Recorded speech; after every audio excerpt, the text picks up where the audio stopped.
বাংলাদেশের রাজনীতি, রাষ্ট্র ব্যবস্থা এবং সামনে যে ত্রয়োদশ জাতীয় সংসদ নির্বাচন হতে যাচ্ছে।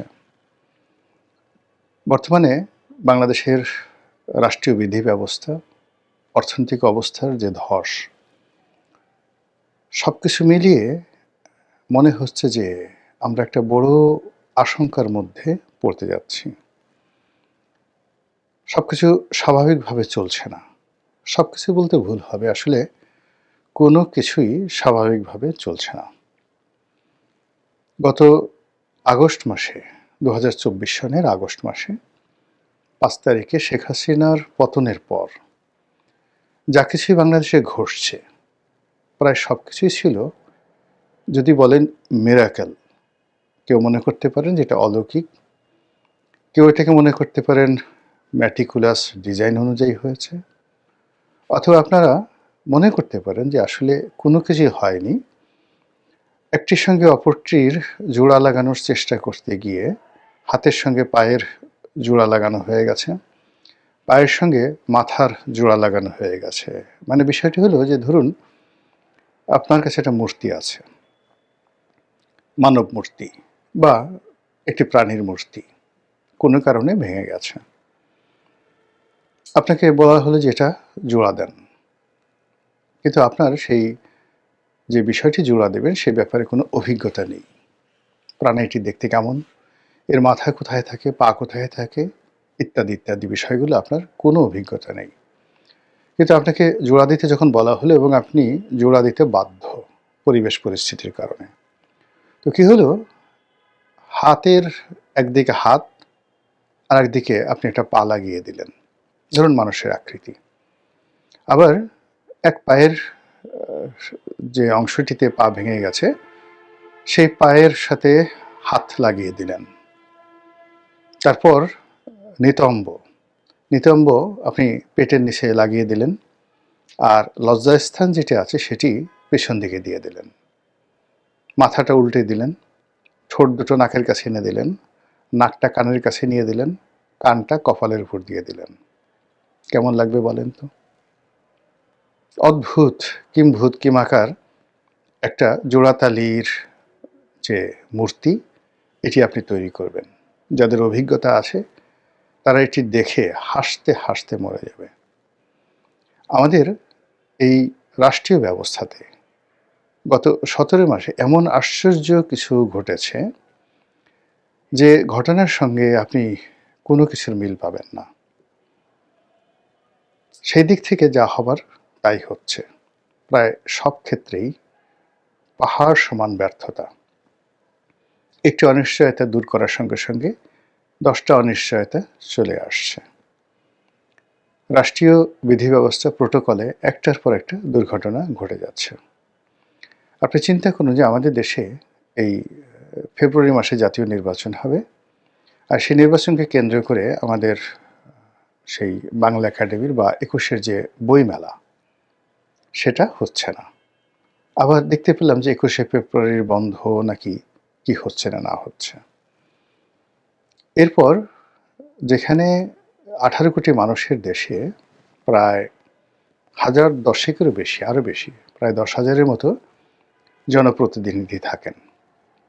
একটা ইউনিয়নে ৯ জন মেম্বার থাকেন, একজন চেয়ারম্যান থাকেন। আনুমানিক ধরুন প্রায় ৭,০০০ সেই ইউনিয়ন পরিষদ রয়েছে। তো ৭,০০০ ইউনিয়ন পরিষদে যদি আপনি ১০ জন লোক ধরেন, তাহলে এখানে জনপ্রতিনিধির সংখ্যা আছে প্রান্তিক পর্যায়ে, স্থানীয় পর্যায়ে ৭০,০০০ মেম্বার চেয়ারম্যান মিলিয়ে ৭০,০০০। গত ১৫ মাস ধরে এই যে ৭০,০০০ মানুষের সঙ্গে যে রাষ্ট্রের যোগাযোগ আর রাষ্ট্রের সকল কর্মকাণ্ড যেভাবে সাধারণ মানুষের কাছে চলে যায় এই ৭০,০০০ লোকের মাধ্যমে, সেটি এখন ক্রান্তিকালের মধ্যে আছে। কিভাবে আছে উই ডোন্ট নো। এরপর আসুন পৌরসভা। কতগুলো পৌরসভা রয়েছে আমি একজ্যাক্টলি বলতে পারবো না। তো সেক্ষেত্রে সিটি কর্পোরেশন, তারপরে পৌরসভাতে কাউন্সিলর এবং মেয়র, এই পদগুলো এখন প্রশাসক দিয়ে চালানো হচ্ছে। উপজেলা পর্যায়ে যে পৌরসভাগুলো রয়েছে এগুলো টিওনো সাহেব চালাচ্ছেন। আবার ইউনিয়নগুলোতে সচিব আছেন কিন্তু চেয়ারম্যান নেই। এভাবে চলছে। উপজেলা চেয়ারম্যান নেই, মহিলা ভাইস চেয়ারম্যান নেই, চেয়ারম্যান নেই। তারপর অন্য যে ভাইস চেয়ারম্যান আছে তাও নেই। সংসদ সদস্য তো নেই বললে নেই। সংসদ কার্যকর নয়। তাহলে জাতীয় সংসদ ৩০০ জন, তার সঙ্গে উপজেলা চেয়ারম্যান যদি ৫০০ উপজেলা থাকে, পরিষদ থাকে, তো সেখানে ৩ জন করে হলে ৩ ৫ ১৫০০ জন। যদি পৌরসভা ধরেন, কাউন্সিলর মিলিয়ে এখানে প্রায় ১,৩০০ লোক, কম করে হলে ১,৩০০ লোক আছে, আর ৭০,০০০ লোক হলো ইউনিয়ন পর্যায়ে। এই মানুষগুলো একটি সরকারের যে হৃদস্পন্দন, রক্ত সঞ্চালন, এই কাজগুলো করে থাকে। সেই কাজগুলো গত ১৭ মাস ধরে কার্যত বন্ধ আছে। এরপরে মন্ত্রণালয়ে আমাদের চালানোর জন্য প্রায় ৬০ থেকে ৬৫ জন রাজনৈতিক অভিজ্ঞতা সম্পন্ন, যোগ্যতা সম্পন্ন এবং রাজনৈতিকভাবে মনোনীত মন্ত্রী রয়েছে। এই মন্ত্রীদের সঙ্গে জনগণের একটা সম্পর্ক থাকে, আর অন্যান্য জনপ্রতিনিধিদের একটা সম্পর্ক থাকে, যেটি এই মুহূর্তে বন্ধ আছে। ফলে একটি বদ্ধ ঘরের মধ্যে থেকে অন্ধকারাচ্ছন্ন অবস্থায় একজন মানুষ যেমন সারা দুনিয়ার খবর রাখেন না, সম্ভব নয় তার পক্ষে রাখা, তদ্রূপ এই সরকারের যারা কর্তা ব্যক্তি, উপদেষ্টা নামধারী, তারা সেই অন্ধের হাতি দেখার মতো করে বাংলাদেশের সমস্যাগুলো দেখছে এবং সমস্যার সমাধান করার চেষ্টা করছে। ফলে যা হবার তাই হয়ে যাচ্ছে। অন্যদিকে রাজনীতির যে অঙ্গন, সেই অঙ্গনে প্রচণ্ড রকম শূন্যতা রয়েছে। আওয়ামী লীগ এবং তার সহযোগী যে সকল রাজনৈতিক দল রয়েছে, যারা এদেশের মোট জনগোষ্ঠীর ৫০%, তারা রাজনীতির ময়দানে নেই।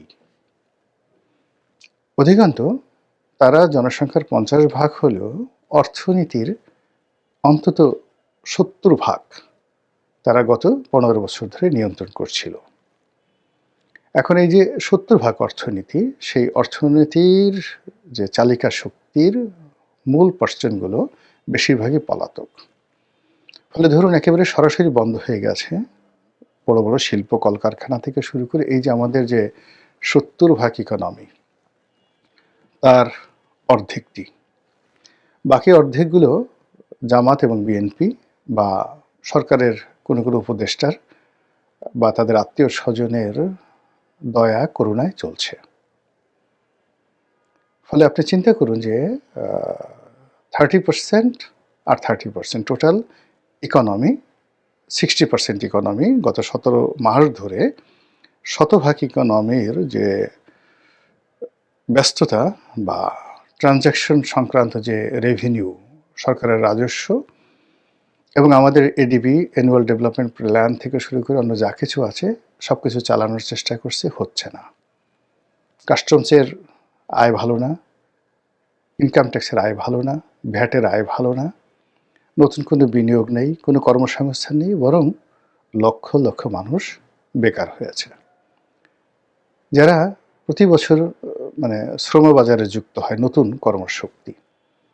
গত ১ বছর ধরে প্রাইভেট এবং পাবলিক কয়টি নিয়োগ হয়েছে আমি বলতে পারবো না, তবে আপনি রাস্তাঘাটে চলাফেরা করতে গেলেই দেখবেন যে সবাই ঊর্ধ্বশ্বাসে দৌড়াচ্ছে একটা চাকরির জন্য, একটা কর্মের জন্য, একটা ব্যবসার জন্য, আর অধীর আগ্রহে আকাশের পানে তাকিয়ে আছে যে কখন একটি স্থিতিশীল সরকার আসবে, যে সরকার উপর ভিত্তি করে বিনিয়োগ হবে, কর্মসংস্থান হবে, ইত্যাদি ইত্যাদি সব কিছু।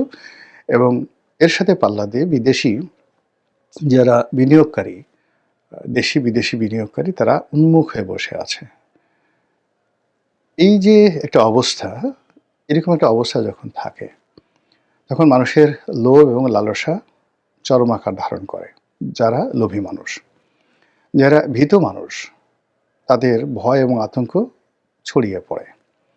যারা ধড়িবাজ, ধান্দাবাজ, তারা ধান্দা খুঁজতে থাকে, আর যারা খুব হিসেবি মানুষ, তারা তাদের সকল পুঁজি এবং সব বিনিয়োগ একত্র করে চুপচাপ বসে থাকে সময় পার করার জন্য।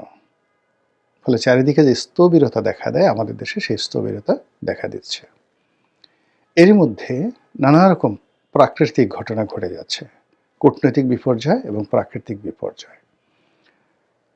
ধরুন বেশ কয়েকটি চাঞ্চল্যকর হত্যাকাণ্ড ঘটে গেছে এর মধ্যে, সেটা দীপু দাসের হত্যাকাণ্ড বলেন কিংবা ওসমান হাদির হত্যাকাণ্ড বলেন, বেগম খালেদা জিয়ার মৃত্যু, তারেক রহমান সাহেবের বাংলাদেশে প্রত্যাবর্তন ইত্যাদি ঘটনা সঙ্গে এই যে চলমান যে রাজনীতি এবং ইলেকশন, আপনি কোনোটার সঙ্গে কোনো ডট মিলাতে পারবেন না। গত 17 মাস ধরে রাজনীতি যেভাবে ফর্ম হচ্ছিল, নির্বাচনকে কেন্দ্র করে সেই রাজনীতি সব কিছু উলটপালট হয়ে গেছে। এতদিন ধরে নির্বাচনের একটা বৃহৎ শক্তি হিসেবে এনসিপি, জামাত, বিএনপিকে মনে করা হতো। এখন এই মুহূর্তে আসলে নির্বাচনের মাঠে 90% এফোর্ট, অ্যাবিলিটি এবং যাকে বলা হয় কন্ট্রোল, পুরোটাই এখন বিএনপির হাতে। তারেক রহমান সাহেবের দেশে আগমনের দিন থেকে শুরু করে একেবারে বেগম জিয়ার জানাজার ক্ষণ পর্যন্ত আপনি যদি সব কিছু দেখেন, আপনার কাছে মনে হবে যে বিএনপি ক্ষমতায় আছে, বিএনপি রাষ্ট্র পরিচালনা করছে, তারেক রহমান সাহেব প্রধানমন্ত্রী।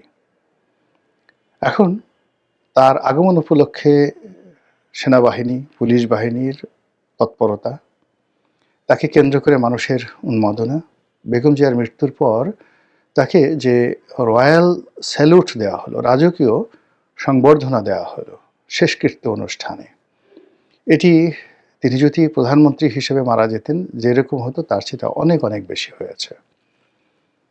এর ফলে কি হয়, মানে ওই যে 90% জায়গা তারা নিয়ন্ত্রণ করছে, এই মুহূর্তে বাকি যে 10% জায়গা, ওই জায়গাতে একটা ভঙ্গুর অবস্থা দেখা দিয়েছে।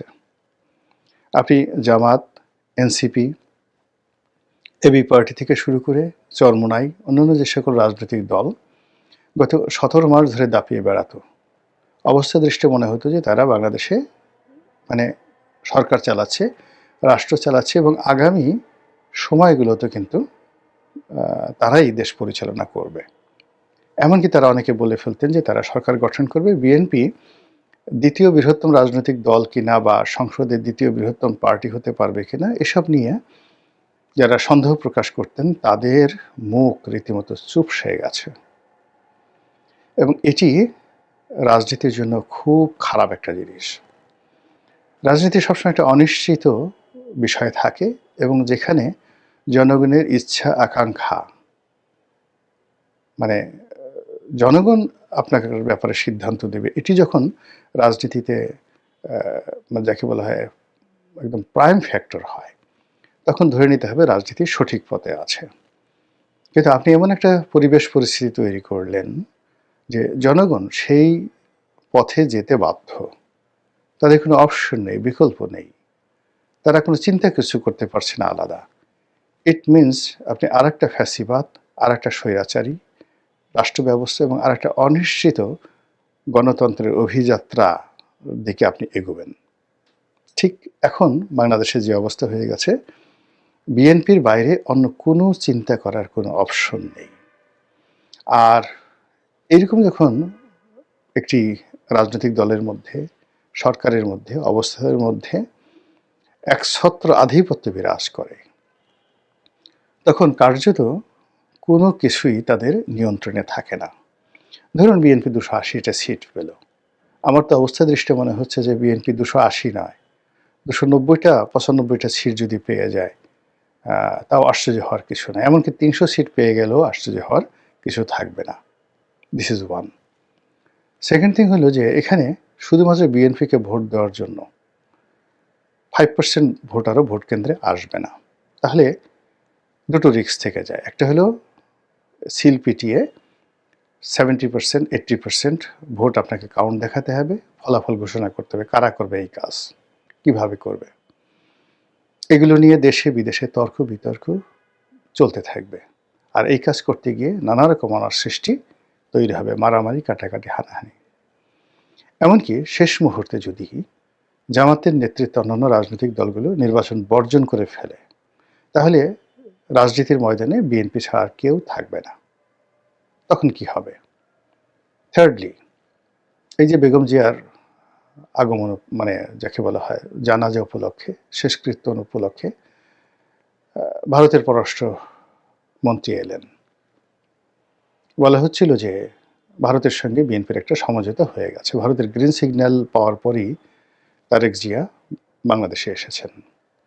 এখন এই যে ভারত বিরোধী যে একটা সেন্টিমেন্ট গত 15 মাস ধরে, 16 মাস 17 মাস ধরে যেভাবে চলছে এবং সামাজিক মাধ্যমে যেভাবে একটা ভাইব তোলা হচ্ছে, এটাকে যদি এই সামনের কিছুদিন আরও মারাত্মক আকারে প্রচার চালানো হয়, প্রোপাগান্ডা চালানো হয়, আমাদের দেশের আবেগপ্রবণ জনগণ হুট করে রাস্তায় নেমে আসবে। এবং আমাদের দেশে বললাম না যে, ধরুন এই যে বেগম জিয়ার জানাজাতে এত লোক এলেন, হাদির জানাজাতে এত লোক এলেন, আমাদের দেশে অতীতে শাপলা চত্বরে বিশাল জনসমাবেশ, আমাদের এই দেশে গণজাগরণ মঞ্চ দিনের পর দিন, মাসের পর মাস যে শাহবাগকে একেবারে অবরুদ্ধ করে রেখেছে, এটা বাঙালির আবেগ।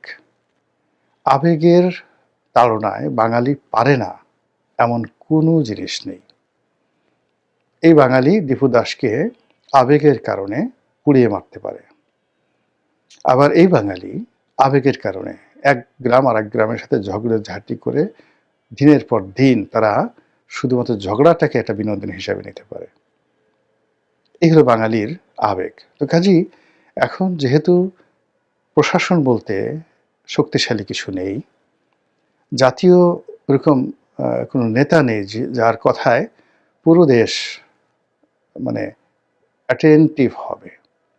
যে কোনো একজন নেতা এই মুহূর্তে বাংলাদেশের জনগণকে উদ্দেশ্য করে কথা বলবেন আর জনগণ তার কথা শুনবেন, এইরকম একজন নেতা নেই। সবাই দলীয় নেতা, তাদের অডিয়েন্স কেবল দলের মধ্যে, কিন্তু জাতীয় কোনো নেতা নেই, জাতীয় কোনো ব্যক্তিত্ব নেই। মানে সাহিত্য, সংস্কৃতি, চলচ্চিত্র, কোনো জায়গাতে, এমনকি বিজনেস কমিউনিটি, কোথাও আমাদের জাতীয় পর্যায়ের একজন নেতা নেই।